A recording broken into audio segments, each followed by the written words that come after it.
Hello, college football fans. Welcome to episode 159 of College Football Throwdown. I'm your co-host, Alex Schmitz, and today I'm joined as always by my dad, Peter Schmitz. Hello, Husker fans and college football fans. Hello, everybody. We are back, a father-son duo, here to talk about college football by college football fans for college football fans. And we are coming to you today to talk about Nebraska victories in two different sports of football and women's volleyball, as well as the national topics from this past week of college football, the big upsets, some interesting news stories and controversies, and previewing what's to come this upcoming week. There you go. There's a lot to cover. It is. You know, I'm beginning to understand why so many people who do these podcasts do them literally every other day, or even some do it every day. Yeah, I don't think we could keep up that schedule for sure. No, we couldn't. Yeah, those are people who are trying to monetize it and make it something that actually they can do something with. But there's just so much going on in the world of sports and college football specifically. That's true. Well, before we dive into the talk about Nebraska's victory over Northwestern, we're going to open up a cold beverage to celebrate. I've got my Japanese Sapporo beer here. How about you? Okay. I have something really special this evening. I have from the Kairos Strain Brewing Company, I have 890 Cornhead Lager, which is a beer made in Lincoln that is where part of the beer sales are contributed to the 1890 initiative for NIL. So this is what is going to become a common thing across all college campuses, which is NIL beer. Mm-hmm. So you buy this beer and you're contributing to NIL dollars. So there you go. Cornhead Lager, here we come. I remember you saying you liked it before. It is.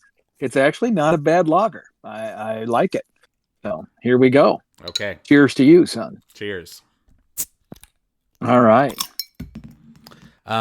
So as mentioned, we're going to start with some football talk. And we were, very interested to see how we would do after a bye week, going into this Northwestern game, both teams coming in at 3-3. So kind of a deciding game of like where the course of the rest of the season takes us. Right. And I predicted that we would win this game 21-14, while you predicted a higher scoring game of 34-24.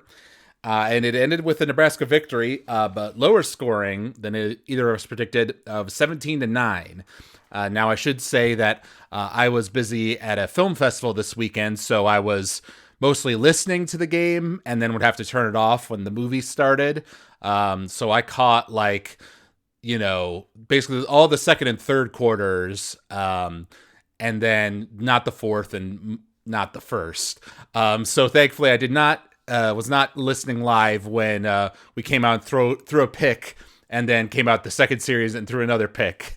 So basically getting off to the worst start imaginable, but thankfully our defense bailed us out of that.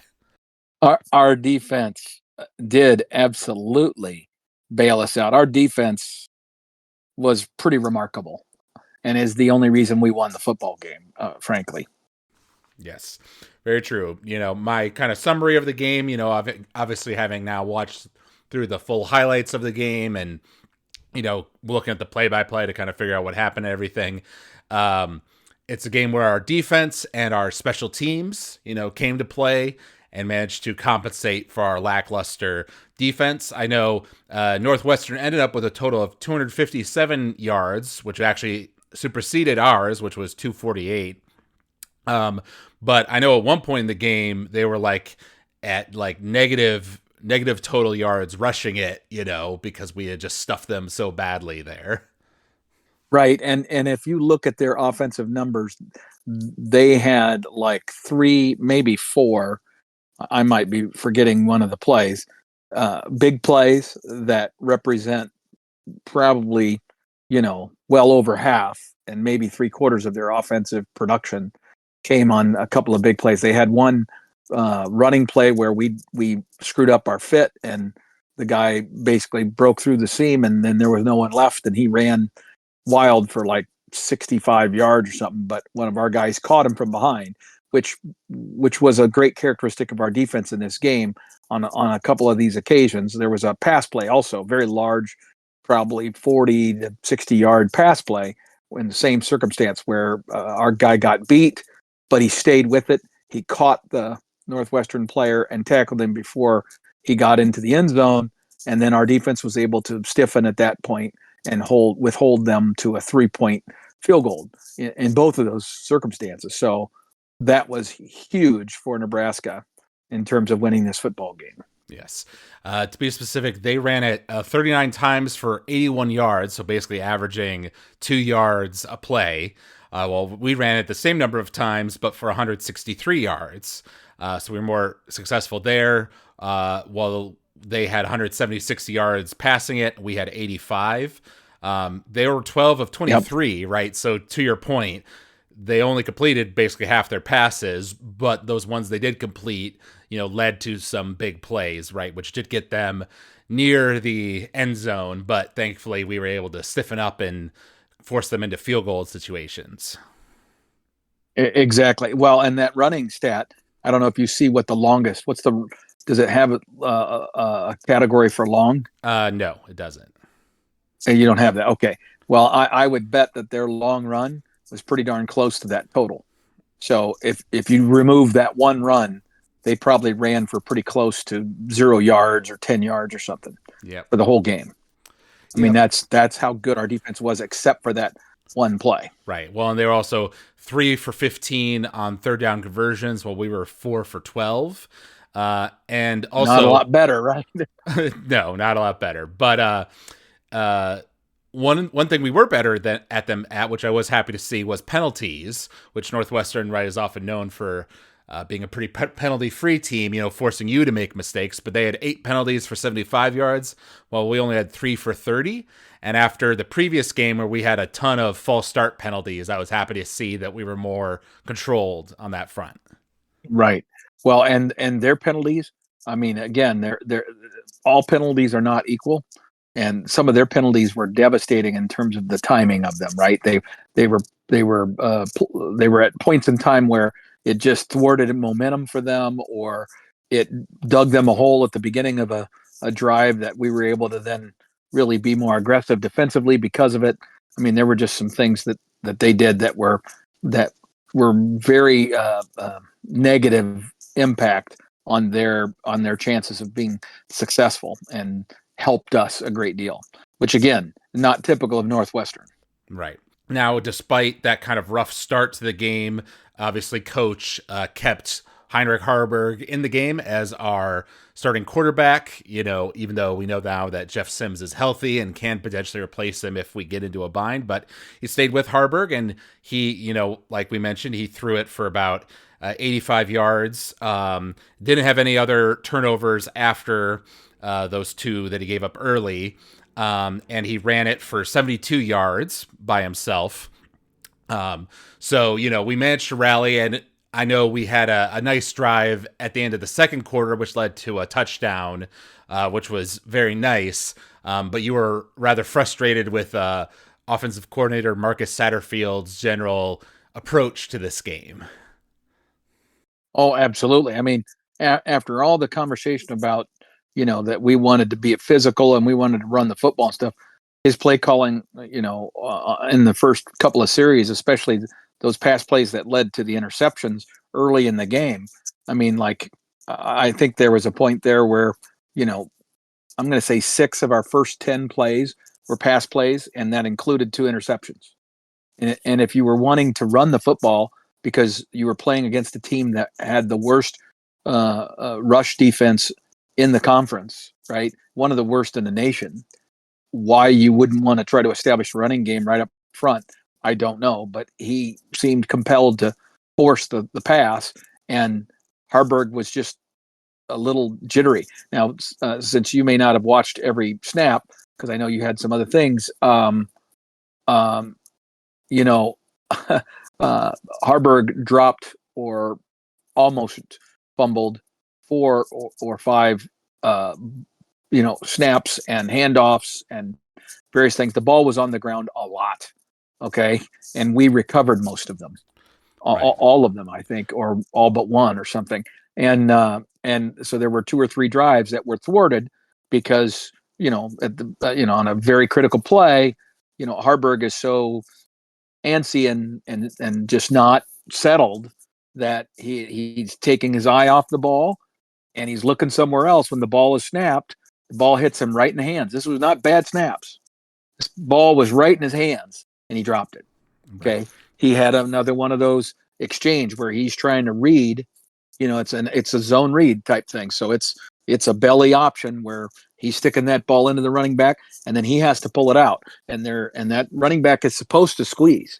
He's supposed to grab onto it because there's a chance that the quarterback knows he has to yank it out of there. And in doing so, he just isn't good at it yet or whatever. And the ball ends up on the turf, or he tries to pull it out and he doesn't get it all the way out.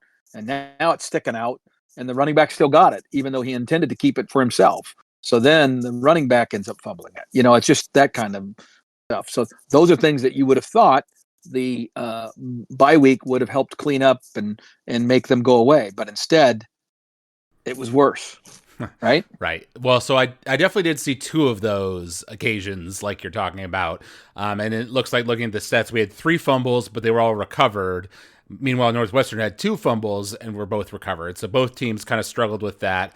And Northwestern also threw 1 interception, but it was at the end of the second quarter. So it was one where it didn't really matter too much because, we're going to halftime anyways. But yeah, I would say this game has shaken my faith in Harburg to a certain extent because, like you say, I was hoping to see some improvements there. And I remember listening to the radio broadcast. They said like there was someone open there, and then Harburg just overthrew him a little bit or underthrew it or whatever, and didn't get the ball to him. Right. So just to say that Satterfield didn't call a bad play because the guy was open, but it's just, you have to keep in mind the strengths of your quarterback, right? What can he do consistently, reliably? And there are people commenting on the bulletin board and stuff that I frequent that absolutely reiterate what you just said, and I 100% agree. But the bottom line is, it doesn't. That's great. So Satterfield's offensive concepts, that's why I haven't said I don't like his offense or I don't like his schemes or anything like that. I've not talked about that. I've talked about his decision-making and his situational awareness as an offensive coordinator. And it boils down, oftentimes, in my opinion, to patience, okay? Where, you've got to be willing to, when you are a team that is struggling to establish yourselves and establish an identity, it just seems to me that if you believe in your offense and its players the way our coaches espouse they do, that they would have the confidence to say, okay, we're gonna stay kind of vanilla and a little simpler, and we're gonna start the game off with some simple plays that give him, run pass options and things of that nature, or we're going to give him plays where he doesn't have to make a lot of decisions. We're going to make the decisions for him so he can ease into the game, right? We're going to have him run the football a few times so he gets hit. So, the nervousness about being hit those first few times can go away, right? And you kind of settle into the routine of the game. And then you start doing some of this other stuff, okay? Yeah. In fact, the first snap of the game, could have, maybe should have been a touchdown, but instead it was an interception, right? Like there are those kinds of things. There was another play where he just flat out threw it to the wrong guy.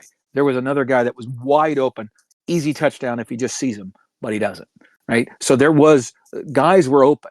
So concept wise, what Satterfield is trying to do is working to an extent, but we don't have the quarterback to execute it yet. And there's a bunch of reasons for that.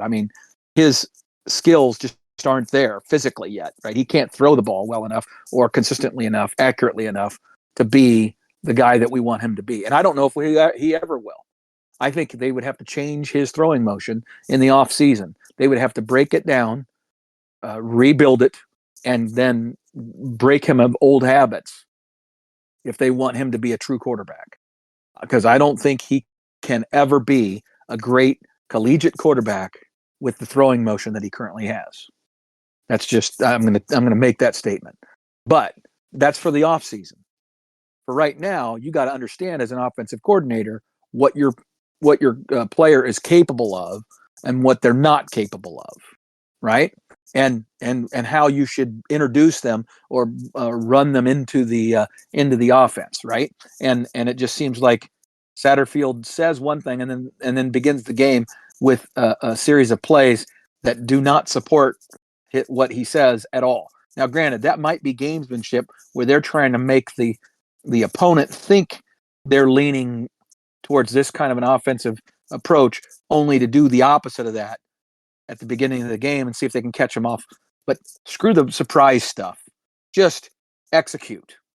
Well, here's 2 points to defend Harburg.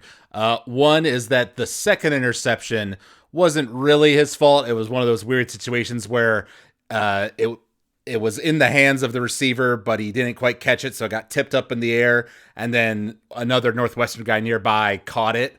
So, it was in the Nebraska guy's hands, so you can't pin that one totally on Harburg. And then number 2... Not totally, but mostly. Well, I'm going to say not totally, but mostly you can, because it was high. And the last thing you want to do to your receiver, especially one that's going across the middle, a tight end who's already been injury prone, is basically expose him by throwing the ball high, right? That you just can't do that. You got to throw that ball accurately, or if you're going to miss, you miss low. Okay? Right. You just got to. Right. And then the second point... I'm going to argue that. My second point is that the second touchdown we got later on in the game in the fourth quarter was a 44-yard pass to Malachi Coleman. And so that was a 44-yard pass. He was wide open, and Harburg got it to him.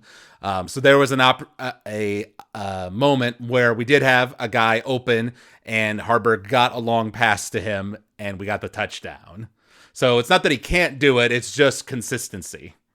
Right. Well, and the thing is, though, about that play was it was a play action pass.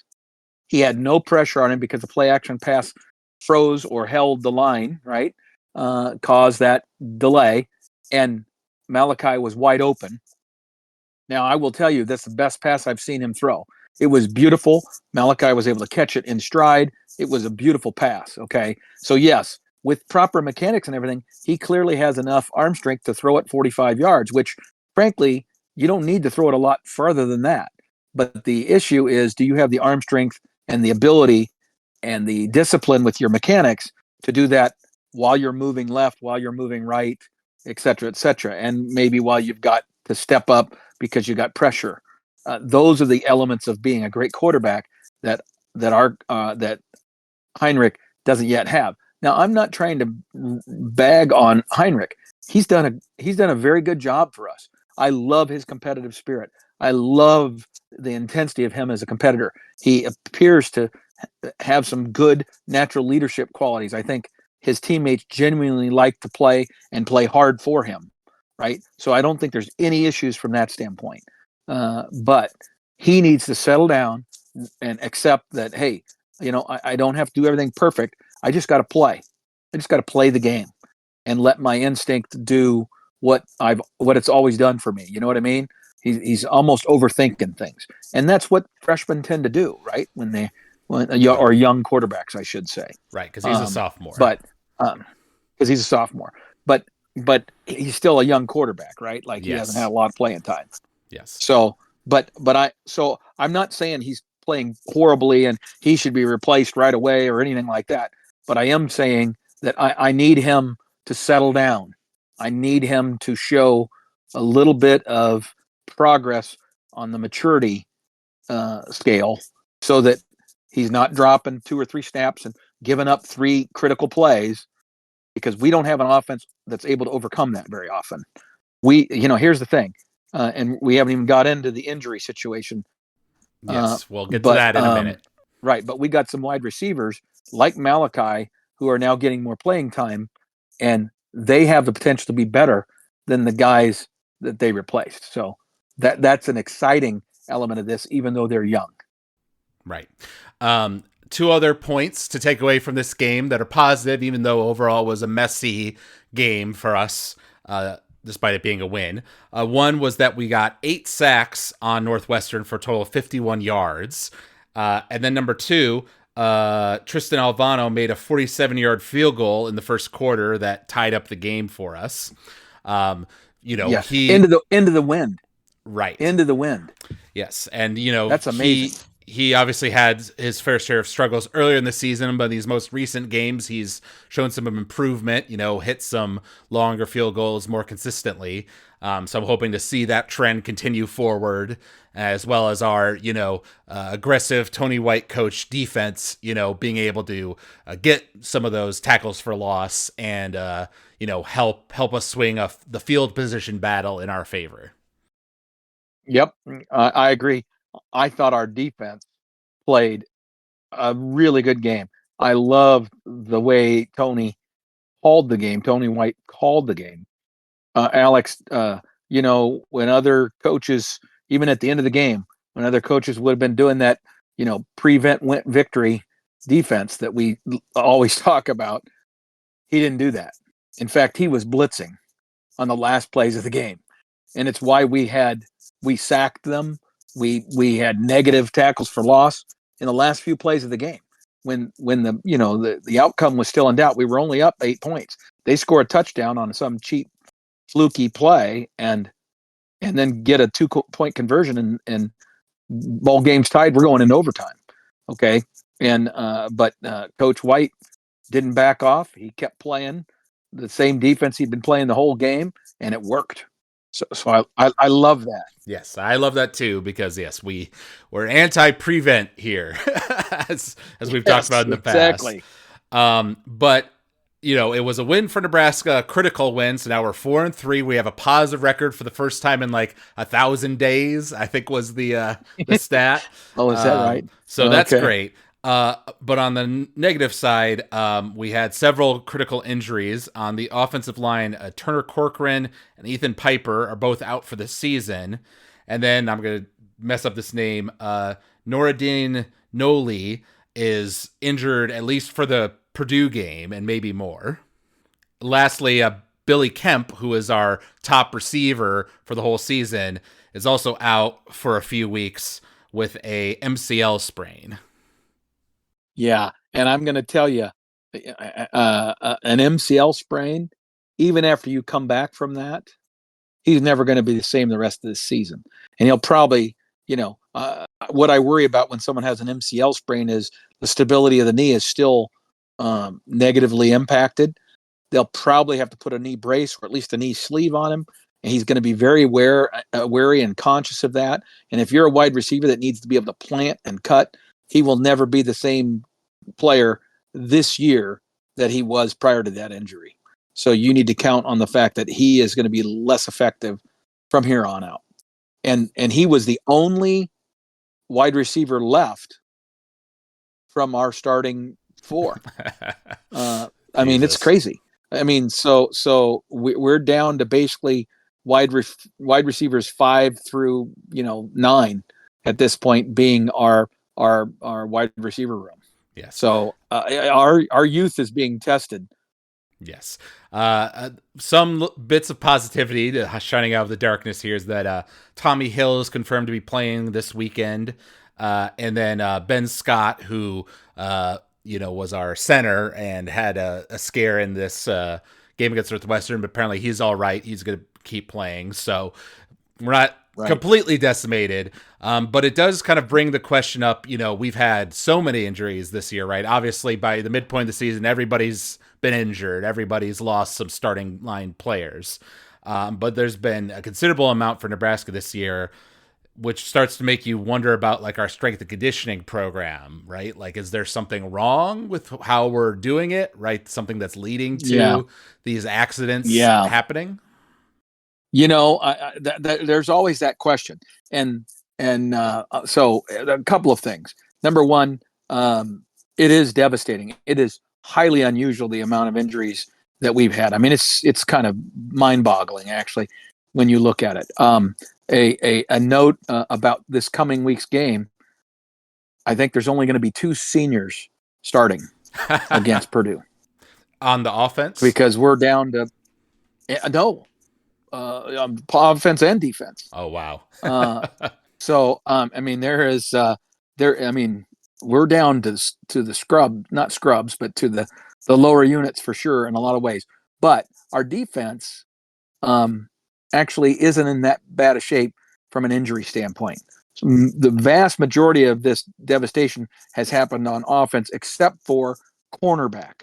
Right? It just seems to attack certain positions. Like really, when you think about it, we've got 3 areas on offense. Right?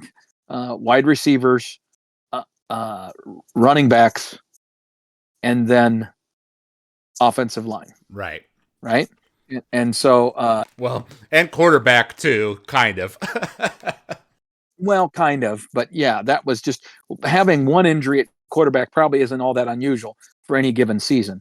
But losing basically, 4 of your top 7 offensive linemen in the same season, 3 of them to, 4 of them to season-ending injuries, and another player to losing him for a couple of weeks before he's going to get back. I mean, that's just devastating, right, to an offensive line. So, because you talk about how much the offensive line needs to gel, and they need to be able to know what the other guy's going to do and what kind of steps they're going to take and things like that. Because if an offensive lineman is making the wrong step, his first step is wrong, then he's tripping the other lineman. They're so close, they're playing in such close quarters, right? And you just got to know what the other guy's going to do and how to double team block together and things of that nature. So it's just really hard to build any chemistry when you're having that kind of disruption. Those are huge things, and it's part of the reason why Nebraska's offense frankly has struggled. I mean, it just those kinds of personnel changes cause timing and just issues. Illegal procedure penalties, like we talked about from a couple of weeks ago. I mean, all that stuff, it plays together, right? So this is devastating. But here's my silver lining. The left tackle that's going to replace Corcoran might actually have a higher ceiling than Corcoran did. The young guard that's going to replace Piper, Piper was one of our leaders, one of our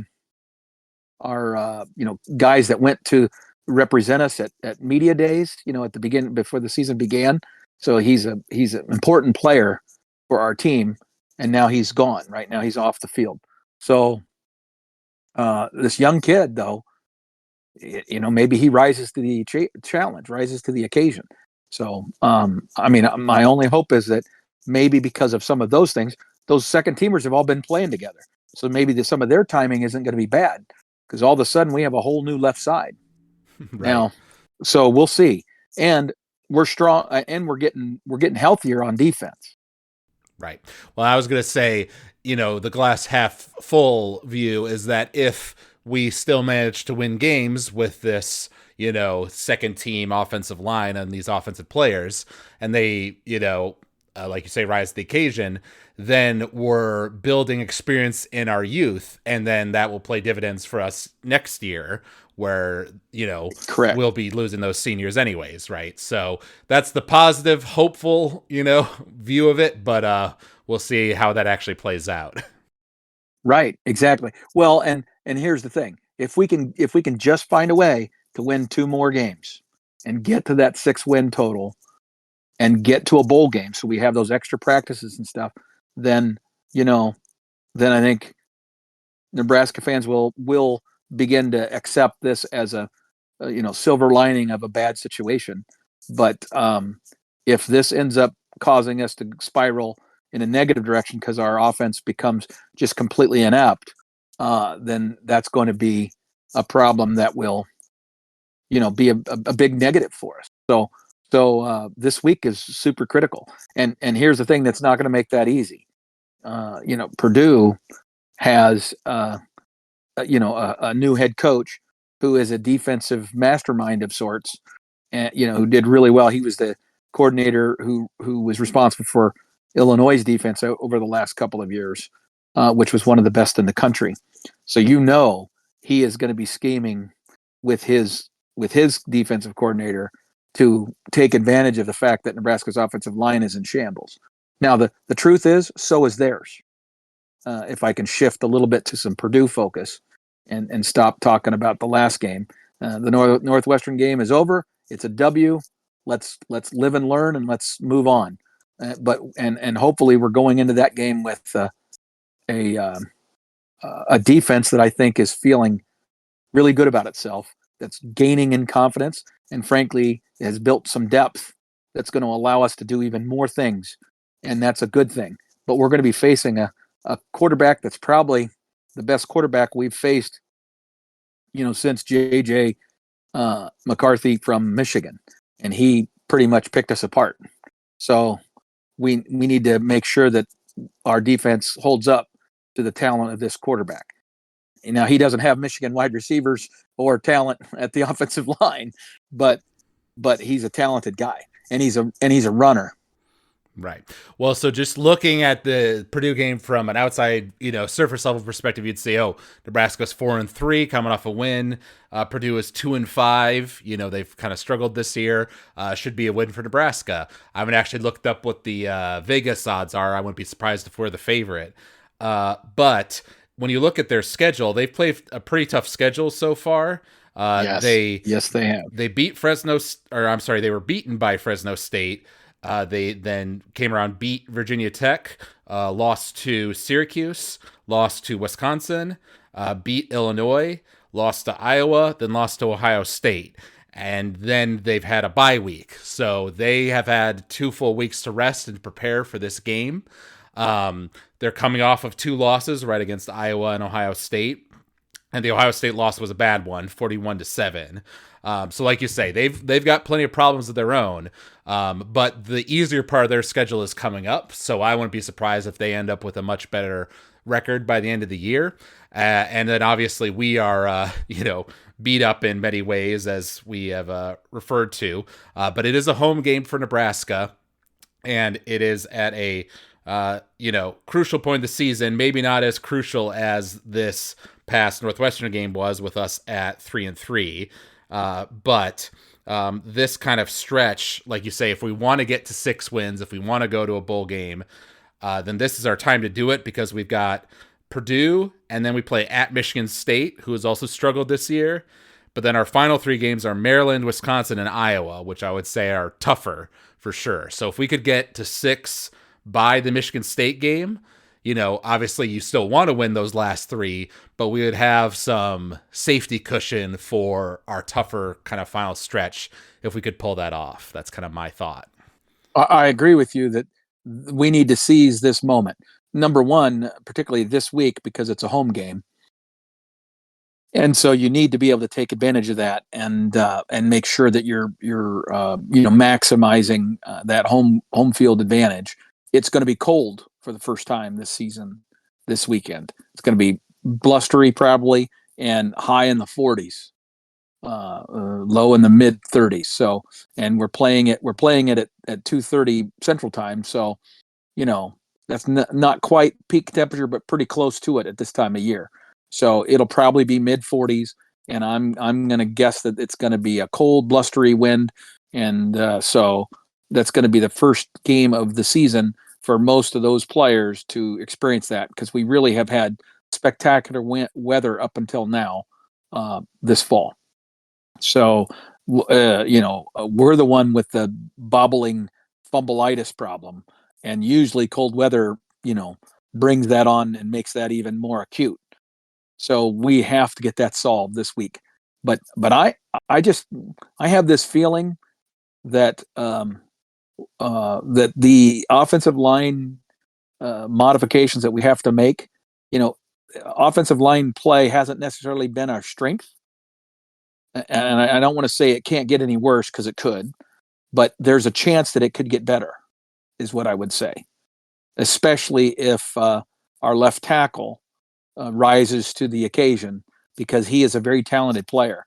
He's had some injury issues that have dramatically slowed his development, but he was a high school Rivals 100 one of the highest ranked players we've ever gotten at Nebraska, and he's 6'10", so he should at least represent a mountain of a man for them to have to get around, right?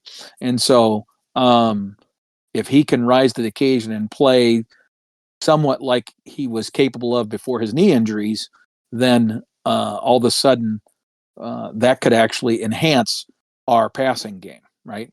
I don't expect him to be as good a run blocker maybe as Corcoran was, but as a pass blocker, maybe he can be a positive step. So there's maybe some silver linings there that we'll get to witness this weekend. Another silver lining to your point about the weather is if it's cold and windy, then that plays against, their quarterback, right? If he's, got some good passing abilities, but, it's a windy, cold day, that typically hurts that sort of game plan as well. So if we, if Marcus Satterfield gets a talking to from Coach Rule and we come in with a very ground and pound, we're going to run the ball down your throats sort of philosophy and wear you down, and they're having some struggles both because of our good defense, our blitzes, and the weather kind of impacting the way they want to play the game. I could see us managing to pull this one out. I think it'll be a low-scoring game based off of our game so far this year. That's definitely the trend, that our defense will slow them down, but our offense will also struggle. But I think we can win in a low-scoring affair. I'm hopeful that is true. And I agree that it's also going to be a low-scoring game because I think our offense is really going to struggle to score points against this defense.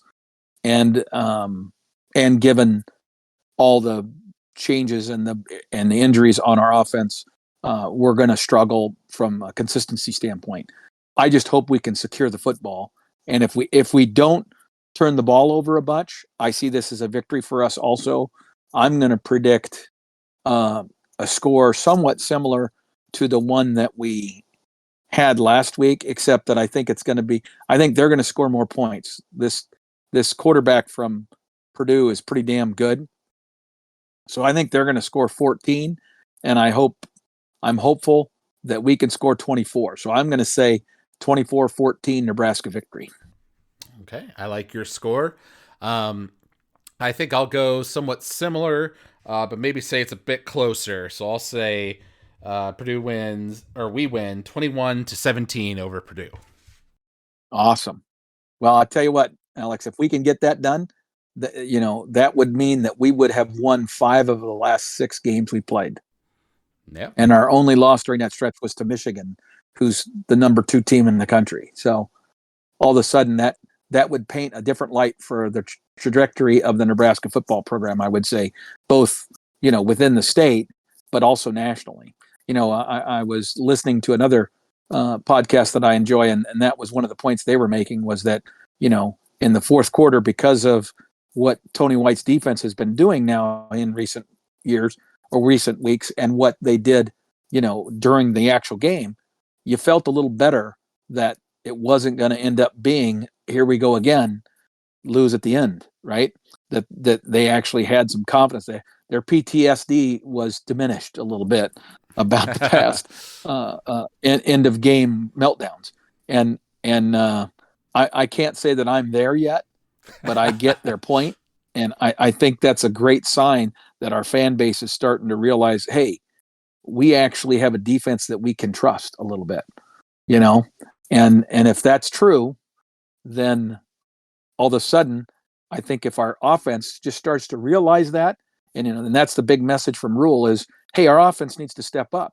We need to mature. We need to pull our weight. The defense is doing its job. Now the offense has got to do what it's supposed to do. And if the offense just relaxes and kind of accept the fact, okay, the defense is going to keep us in the game, guys. We don't have to freak out if we make one mistake. We just need to get things going in the right direction and just relax, play the game. Because again, what we talked about earlier in this podcast, Satterfield's offense in recent weeks has had a lot of wide open receivers that we weren't able to get the ball to. His offensive system does work. I just wish he would understand, down distance, time and within the game and that sort of stuff a little more. but scheme wise, it's executable. It's there for the taking. We just need a quarterback who can deliver, who can do it. Right. Right. Now, here's one final question I have for you. Okay. How quick does Harburg get pulled? Is his string a little tighter now? Because this past week he did not do very well. I mean, he won the game, but his nervousness and fumbled snaps and other mental errors and his inability to see open receivers, that's got to be eating at those coaches.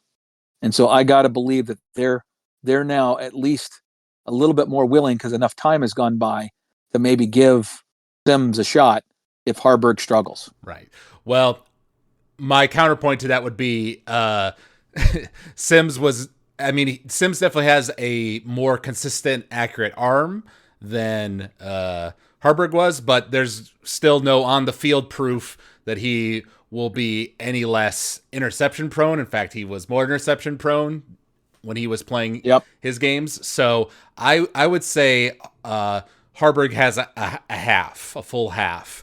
If he really underperforms in that half, then I think at halftime the coaches might use that time to switch the team's gears to maybe try Jeff Sims out in the third quarter. But I think so far, Rule's shown his faith in Harburg. He's stepped up and won these past 5 games for us, right? And one other thing I heard the radio announcer saying is how they love Harburg's toughness, right? He tucks it and runs it a lot, takes some hard hits and gets back up and keeps going, and Nebraska fans love that. So yes, I think they'll give him still a pretty good leash. Okay. All right. Yep. I think that's a good assessment, and you're probably right. And maybe it's just my being hopeful, because as I've rewatched some of the plays and seen these games, you see what the coaches are talking about when they say we left a lot on the field, and we can't keep doing that and expect to win. So at some point we need this thing to step up to another gear. And I think that accountability is part of Matt Rule's approach. So I think he's going to, apply some of that logic to how he evaluates Harburg this week, that Harburg needs to start performing, or I think Jeff Sims is going to get a look. Right. Okay. Now we've got 2 quick Nebraska football topics to touch on. One is some good news. We got a commit this week from Caleb Benning, who is a legacy recruit. I think the expectation is that he might play defensive back. He's a very athletic guy. And then one not so positive piece of news, but I thought was interesting to mention, is that Luke McCaffrey, who was, of course, in our quarterback room earlier this year, but transferred because he didn't want to stay on as wide receiver for us, and use his great speed to advantage there. He wanted to be a quarterback, so he ended up transferring to Rice. And he ended up being a wide receiver there as well. And he's on pace for a 1,000-yard, 14 touchdown receiving year at Rice. So it's just kind of frustrating that, what we could have had if we were just able to convince him, that was the right role for him with the Huskers. Right. Well, and part of that was, he was dead set on being given what he considered a legitimate chance at quarterback. And I think that short of being given more chances to be the starter, and frankly, because of the dysfunctional Scott Frost era and culture that was going on, I think I need to acknowledge that there's at least a decent chance that he was getting bad messaging, meaning he was told, "Hey, be ready, you're going to go in," or "you're likely to go in," or whatever, and then he wouldn't play. And if a coach gives you that indication and promise often enough and then doesn't deliver, at some point you say, okay, this guy, I can't trust him. Right. And I get the sense that there was some of that, especially towards the end of the Scott Frost era. And so, he needed a new fresh start, and he definitely still wanted to play quarterback. Then once he got there and it was obvious in his new location that he wasn't going to see much of the field, and they were able to convince him, listen, if you're able to be a wide receiver, they weren't just saying, hey, you can get into the mix. He pretty much went over to wide receiver and was immediately a starter / major contributor, right? So he basically, when the switch happened, it wasn't, I can't say that it was a guarantee, but it was very clear that he was going to be a contributing factor right away. And maybe we didn't give him enough or a clear enough indication that that would be the case as soon as he switched. But regardless, it's water under the bridge. That happens quite regularly. Every football team can probably point to a player or two that's left their program who was offered the opportunity to switch to a new role and declined, transferred to another school, and then ended up switching to that role and being good, right? So it's not unique to Nebraska that happened. It's just disappointing that you see the talent that could have been part of us, right? Right. And as far as the Caleb Benning thing goes, Caleb is the son of Damon Benning, who is actually our color analyst with Nebraska Radio Network for the football games. He's obviously a legacy, talented running back in his day, and a pretty good analyst of college football. He's a relatively successful high school coach in Nebraska as well. So, but his son obviously then has been the center of a lot of attention in recruiting because he's right there from Omaha, so obviously folks really wanted him to come to Nebraska, but he extended his recruitment quite a bit, right? And it looked like his opportunity to get a scholarship at Nebraska had closed because we had filled our recruiting class at the defensive back position, which is his position. But then we had a guy switch to Kansas State. We had a decommitment, and that opened the window for Caleb to be given a scholarship opportunity because he's one of those guys that's a tweener. He's, you don't know exactly what role he's going to play, and he's not a lights out, obvious slam dunk choice. So he was a guy that we were recruiting, and we would have taken him if he wanted to come, but we wanted somebody that really wanted to be at Nebraska, and he was dancing with a lot of other teams. So we took the guys that were ready to be Huskers.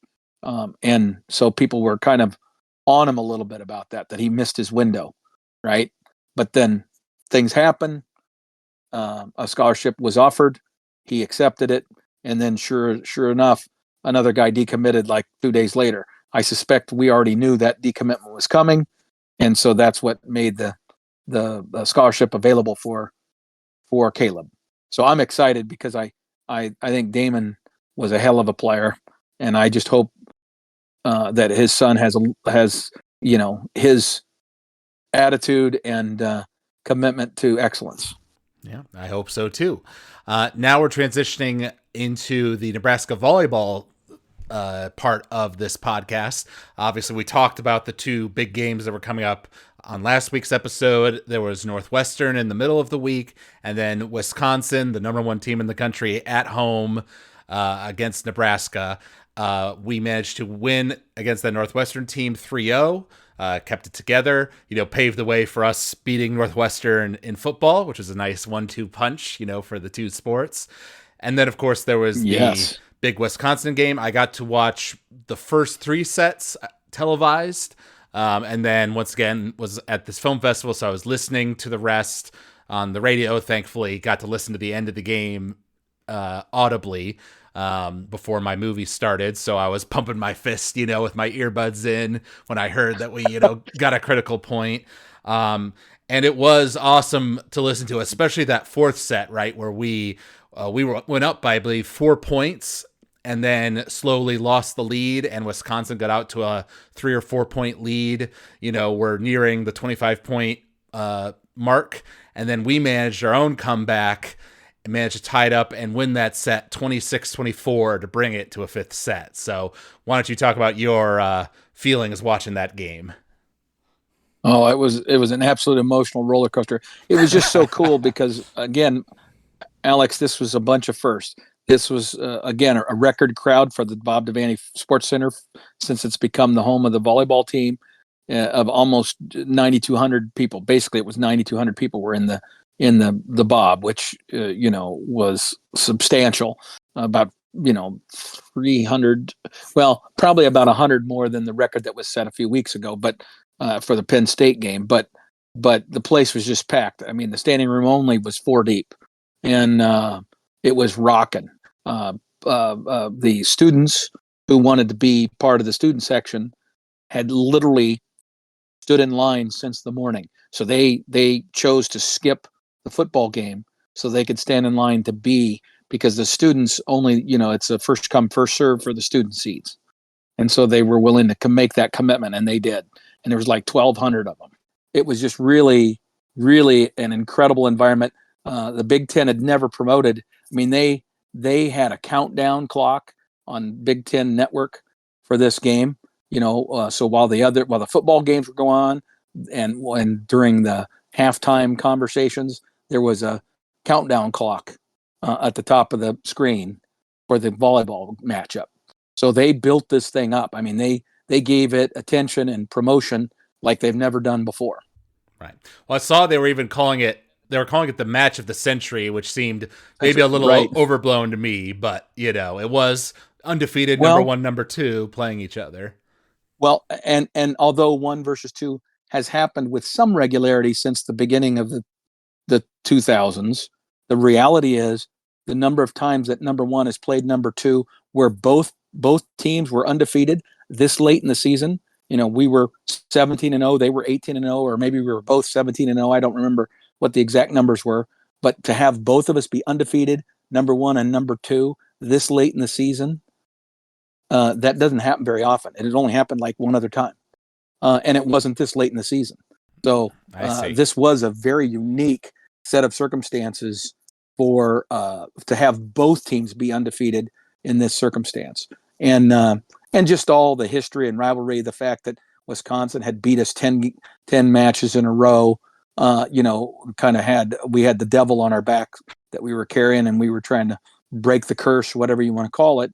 And frankly, they were the experienced team. They were the one that had all the physical advantages, if you will. And then we had our crowd, we had the home court advantage, and we had the enthusiasm of youth. And so that was kind of the storyline, right, that everybody built around.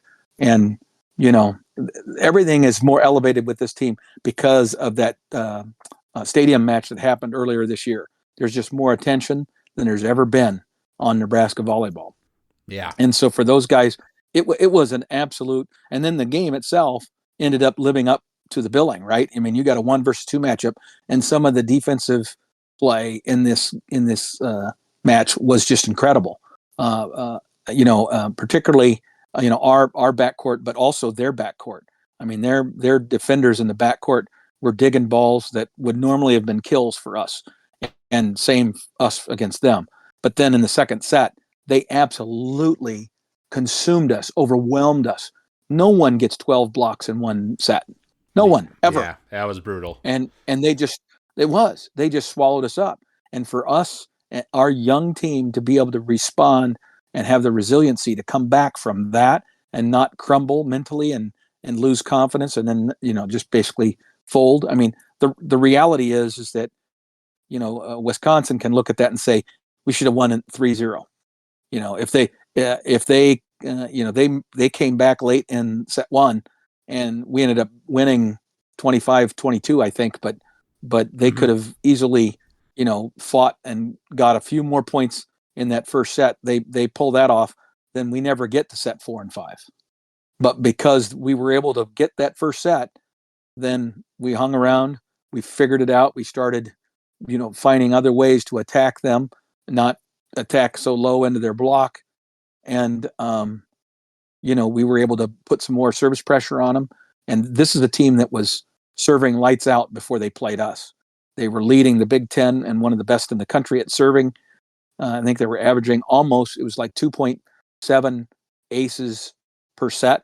They had 0 in 5 sets against us. 0.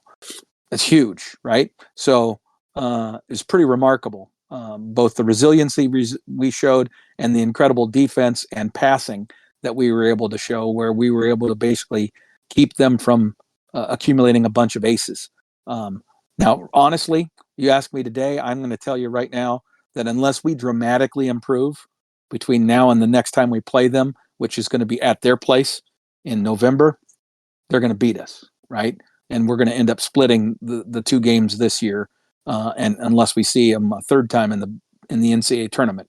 But the good news for Nebraska is I think we've really solidified ourselves at this point. So as long as we don't screw up and lose to somebody we shouldn't, if we end up getting to that next game undefeated, even if we lose it, we're still going to be one of the top 4, and that means we will be one of the hosting schools all the way till the Final Four. Right. Yeah. No, it was. I was definitely getting that feeling, like I said, because I watched like the first through the third sets, right? And in the third set, we were down quite significantly, and then we're making a comeback, kind of like they did at the end of the first set against us, right? We were making a comeback late against them, but the score deficit was too much, so they still ended up winning that 25-20. But then we fought back in the fourth, and then even in the fifth, right? I believe we had 3 serve outs, where we served it out of bounds. Service errors. Yeah, service errors. And they had 2. So both teams were definitely feeling the nerves there. But we, and then, of course, the very end of the game, we were up, I believe it was 14-12. And then they scored a point. Okay, it was 14-13. We played another set or round of points, and they scored again, so it was going to be 14-14, right, tied, and it's like, oh no, we're giving up, when we're so close to winning. And then John Cook calls for a challenge for a net violation, and they go back and take a look at it and give us the point, and the whole stadium erupts. All the girls go and start hugging each other, so we won on almost like a technicality. That was like the deciding factor. Well, but it is a rule. Yeah. It is a rule, and if I don't, since you were listening on the radio, you didn't get to see the actual review, but the girl hit that net hard, like it was not a little barely touched. I mean, that net was really shaken, and it was real obvious on the review. It didn't even take them long, right? The review didn't take very long because it was so obvious. As soon as he went through the review, it was, yep, she definitely hit the net.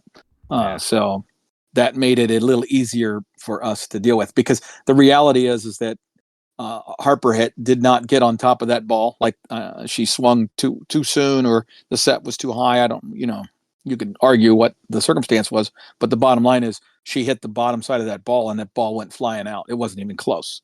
So it was going to be 14-14 for sure without that violation. So, but there were other moments where, we would have won some points, if they had called a carry or if they had called a double hit. And so there's all that within the game. But the bottom line is there was an awful lot of high level volleyball played by both teams. It's going to be an incredible environment and circumstance when we play them again. I just hope that this young Nebraska team can avoid the drop off and have an unexpected loss, to a team they shouldn't lose to, because they're better than every team they're going to play up and until we see Wisconsin again. And I would say we would have to improve quite significantly. And we've lost one of our best players now, who may or may not be back in time for that match. She's definitely going to be gone for a few weeks. Now, whether she'll be back in time for the next Wisconsin match or not, I don't know. And even if she is, will she be in shape and really ready to contribute? Right. But to your point, my takeaway from listening and watching to the game is that we were, like you say, we were not the better team in terms of, skill or height necessarily, power, those sorts of stats, but we had that grit, that never give up attitude, which we have seen from these girls earlier in the year. And it came out in full force, I think, in this game. And so it's pretty incredible that we managed to finally break this 10-game losing streak, to Wisconsin with a team that's mostly freshmen, right? So the fact of just thinking, if this is the beginning, think about how much better this team will be in 3 or 4 years, presuming they stay healthy and things like that, right? It's great promise for the future. Yes, exactly. Well, and I think even later this year, I mean, these young players have been improving at such a dramatic pace that I do expect that will continue, and that they will be better and they'll be more savvy, players by the time they're facing Wisconsin again. Now, my hope is that they don't stumble against one of these teams that they have to play between now and then, and they put themselves in a position where that will mean what it's supposed to mean, and then they can just embrace it and say, "Okay, guys." And that's, I think, the approach that John will take in preparing them for the second matchup is, we got the monkey off our back. We've already got the W. If we're at that point, basically, we would have a sense that, hey, we've got a very good chance to at least tie for the Big Ten championship, even if we lost. So we got nothing to lose here. We just need to go out there and play Nebraska volleyball, play at the best level we possibly can, play smart, attack the way we did in sets 4 and 5, not the way we did in set 3 and 2, and see if we can beat them. But Wisconsin's an awfully good volleyball team. Yeah. And those next two matches that we have later this week are Maryland and Rutgers, both at home. So like you say, both games that we should beat. But, now John Cook, right, has to play that role that he's certainly had to play many times throughout his career of kind of calming, the team down after a big victory, right? I don't know if the rankings are out yet, but we should be the number one team in the country because we beat number one. We are. There you go. So you got to keep, the girls from getting inflated egos, right? Keep them centered, and play the way that you have been playing so far this season. And you're absolutely right. I think John has a pretty good handle on this group, and these guys are so competitive that it seems like he hasn't had to push that button very often. And I also think that he has an ace in his back pocket because he's got Jordan Larson now is on the staff and is present. She's no longer coaching from afar, and so she's fully there with the team. And I think that that's where she's going to come into play, is in terms of being able to message the team about how to prepare when you are the expected winner, right? And she's done that a lot in her career. And I think that she'll be able to impart a lot of wisdom to them about how to deal with these pressures. Yes, that was well said, Dad. And we'll be looking forward to what the girls keep doing for this Husker program moving forward. Obviously, it's an exciting year. We'll have to see how far they can push this impressive run that they're on so far. If they could somehow make the year that we broke the world record also the year where we win the NCAA tournament, that would be a pretty special story for sure. Absolutely. That would be awesome. And I want to be there to see it because it's in Tampa. Well, there you go. It all lines up. So we're going to go ahead and wrap up this episode here. We'll be coming to you on episode 160 very soon, where we'll be talking about some of those national topics in the world of college football. We'll be talking about the Michigan controversy in regards to stealing signals, and some discussion as well about invalid fair catch signals. That became a hot topic this week, didn't it? Yes, it did. Yes.